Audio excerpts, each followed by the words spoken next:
Espaço, entramos no nosso canteiro da sabedoria e hoje, para além do nosso conhecido Jaime Vieira, contamos também com Graziela Meister, verdade? Olá, viva! Bem-vindos! Como vai? Olá, viva, como está? Bem-vinda, muitíssimo obrigado. Jaime, como estás? Bem? Meu neto Ricardo. É? Ótimo. Estás bom também? Muitíssimo obrigado e aproveitamos já, Jaime, para explicar a presença de Graziela Meister, que é a Presidente da Associação Portuguesa de Orquidofilia, porque de resto hoje vamos falar sobre orquídeas menos comuns. Exatamente. Verdade? Não tão totalmente a verdade, porque as minhas desculpa. menos comuns. As minhas, Tenho a certeza que a Graziela, desculpa, não Diz. desculpa? Eu desculpo. Desculpa, pronto. Sim, há cerca de uns anos, nós cá em Portugal não tínhamos as chamadas cateleias, a rainha das orquídeas, como é denominada. Não tínhamos à venda dos nossos hortos. Hoje em dia já temos.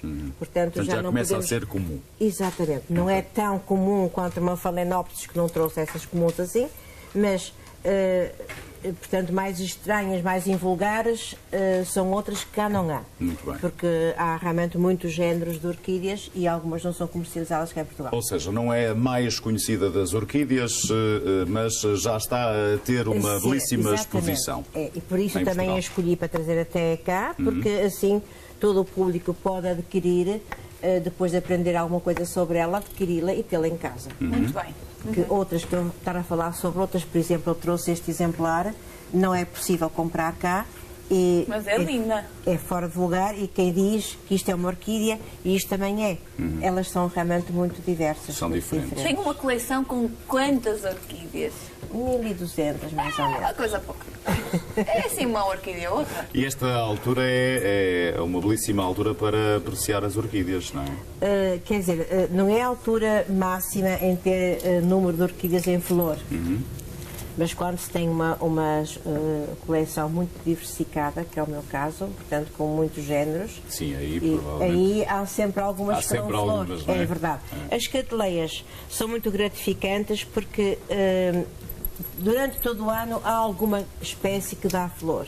E, portanto, para quem tiver uma coleção de cateleias, tem sempre flores em casa. Elas, além da sua beleza, são muito diversas, como vê, nestas 5 exemplares que eu trouxe, e muitas delas são perfumadíssimas. Um perfume que exala e que enche a casa. Diga-me só uma coisa, eu tenho alguma curiosidade e Jaime já sabe que é mesa aberta para que todos possamos conversar um pouquinho, mas tenho alguma curiosidade para perceber como é que começou essa, posso chamar-lhe assim, verdadeira paixão por orquídeas. É uma espécie de um hobby, ao fim e ao cabo. Já há 45 anos. Portanto, eu ainda vivia num apartamento e havia um horto que era o Horto Moreira da Silva, ali perto do Santo António, um horto bem grande, que tinha precisamente cateleias na altura, porque as cateleias havia cá antigamente que devia ser de importação direta do Brasil e que era permitida na altura, e havia outros tipos, como o cimbídio e o pafiopedro, é o que se chama hoje em dia o sapatinho, na gíria popular. E então eu ia lá visitar para comprar outras coisas, outras flores ou assim, e comecei a olhar para as orquídeas, aquilo encantava, porque a orquídea realmente é tão diversa.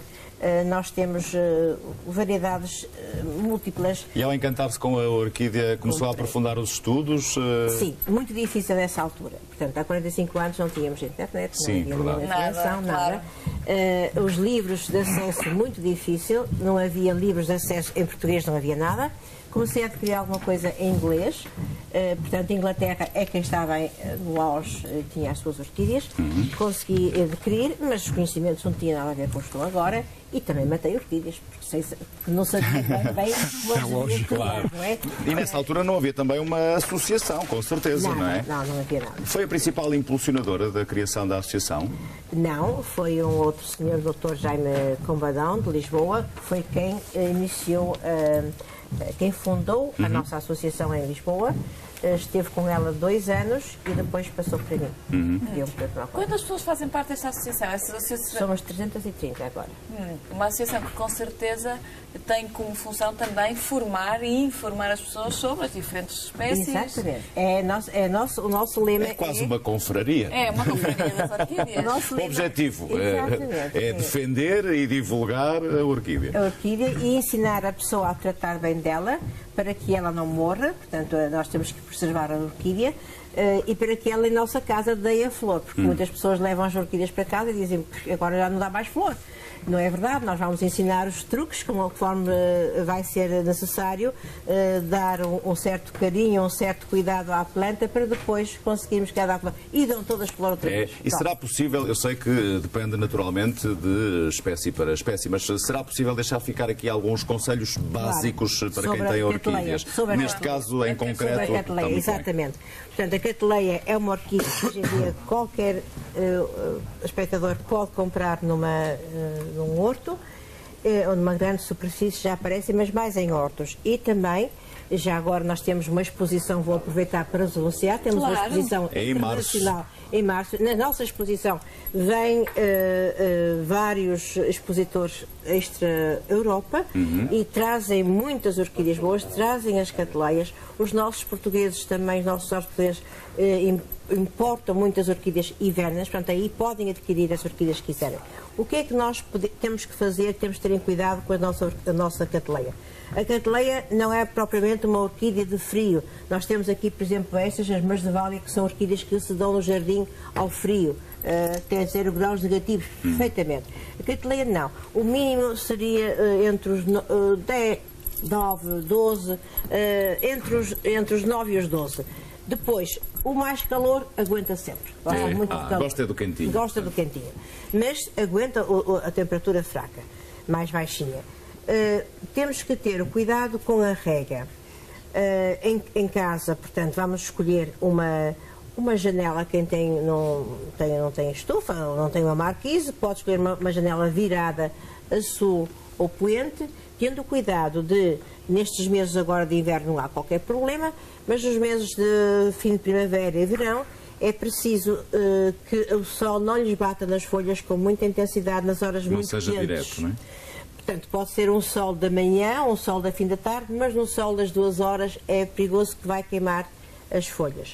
Não está, portanto, exposta de forma direta Totalmente, ao sol. exatamente. Quanto à rega que eu ia falar há pouco, temos de ter o cuidado que estas orquídeas são formadas por um rizoma. Do rizoma saem estes pseudobulbos. E o pseudobulbo é portanto, é um reservatório das suas reservas e também da água que vai ajudar a planta a desenvolver-se. Nesse sentido, nós temos de ter cuidado de tomar a melhor maneira de saber se a planta está regada ou não está regada e se deve ser regada novamente, é tomar o peso do vaso. Se o vaso está pesado, quer dizer que tem água. Que está cheio de água. Se o vaso está leve, em princípio está a precisar de água outra vez. Depois, com uma certa experiência, ao olhar para o substrato já vemos a cor dele, ou pondo a mão, mas a mão às vezes, por exemplo, ponho a mão nesta e vejo que está úmida, mas às vezes por cima pode estar seco e no fundo está molhado.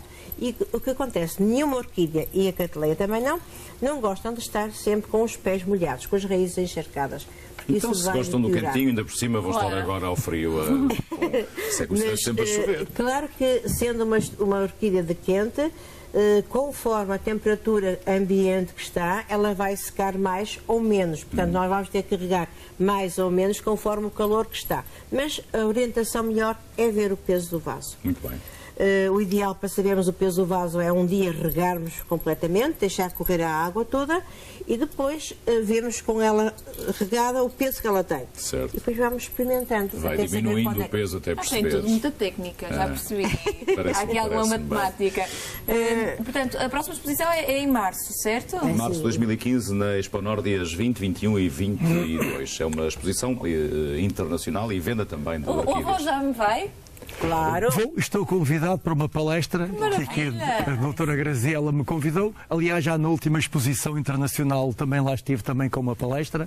Lá, mais uma vez, os meus agradecimentos pelo convite que me fazem para estar lá presente a falar sobre orquídeas. E vocês hoje tiveram aí, telespectadores em casa, uma professora excelente que vos ensinou uma quantidade de coisas. E aquilo que há bocado aqui a De resto, doutora a semelhança Graziela... do que acontece todas as semanas neste Canteiro da Sabedoria, porque, como sabe, contamos consigo e o professor Jaime é também um brilhante É um professor. professor avô, não é? Eu há bocadinho achei piada quando estava aqui a doutora Graziela a falar, porque eu tinha dito precisamente há 15 dias atrás que uma das melhores formas que nós temos é o tal de enfiar o dedo no substrato para ver se o dedo sai úmido, o que provocou ali o riso do nosso amigo Chico. Mas ele hoje não está, ele hoje não está. De maneira que nós hoje podemos estar a falar de uma forma muito mais tranquila.